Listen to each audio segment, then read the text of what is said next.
तर विधानसभा निवडणुकीची मतमोजणी 23 नोव्हेंबरलाच पूर्ण झाली। मताची संख्या आणि स्लिपची संख्या यामध्ये कोणतीही तफावत नाही।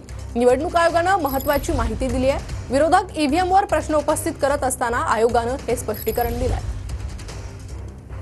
5 मतदान केंद्रांच्या व्हीव्हीपॅट्सची निवड केली जाते।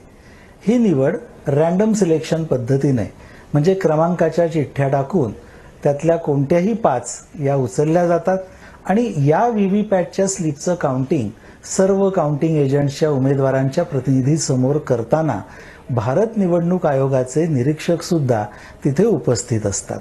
की व्हीव्हीपॅट हा प्रिंटर आहे आणि त्या प्रिंटरमधनं आलेल्या ज्या स्लिप्स आहेत त्या स्लिप्सवरून ही पडताळणी आपण जी केली सर्व लोकांच्या समोर, त्यामधूनही हे सिद्ध झालं की व्हीव्हीपॅटच्या स्लिप्स आणि मतदान यंत्रात म्हणजे ईव्हीएम मध्ये पडलेली मतं यांच्यामध्ये कुठलीही तफावत नाही।